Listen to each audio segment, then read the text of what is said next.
Multi-billion-dollar business in the U.S. But to hear the State Department tell it, shrimp industry workers in Southeast Asia are modern-day slaves, and those abuses are being felt by shrimpers in this country, tainting the product that's ending up on your dinner plate. Sean Callebs is digging deeper in the third installment of his AM original series. It's the kind of night just outside New Orleans that used to be a bonanza for shrimpers like Paul Willis. This pass, on an evening like this, 10 years ago, would have had 300 vessels in here right now, ready to shrimp. You're going to see 8 tonight. That's what's happened to this industry. Fuel cost and Mother Nature may be a never-ending battle, but Willis says his biggest foe is cheap shrimp pouring in from Asia. Foreign countries are using cheap labor, slave labor, call it whatever you want. We can't compete. We just cannot compete.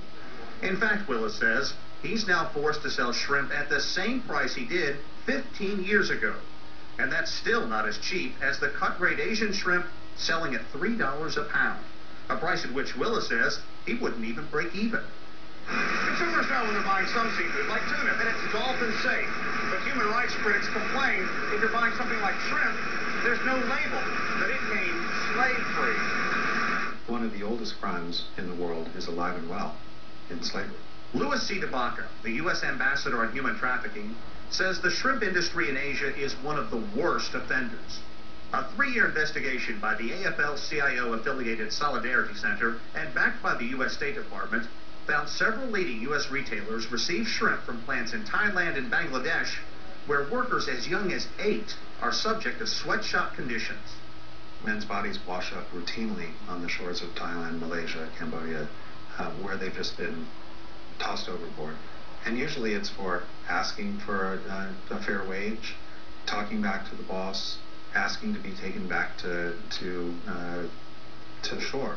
However, not all critics agree with the report.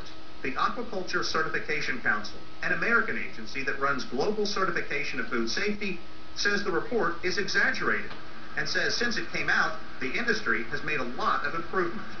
It's not only shrimp that may have links to a criminal past, but an inexpensive cotton shirt, coffee that's too cheap to be believed, and the chocolate in cookies.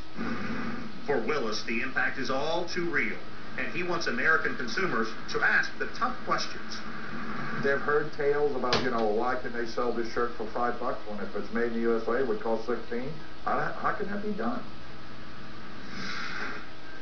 Well, there's a grassroots organization called Not For Sale that is working with companies as well as consumers, trying to get them to avoid products allegedly tainted by slave labor.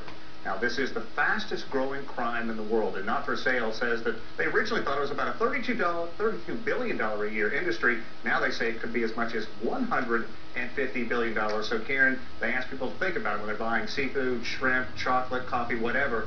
If a price is too low to believe, maybe you want to think about that footprint. Was slave labor involved? Very interesting. Sean Callebs this morning, thanks so much.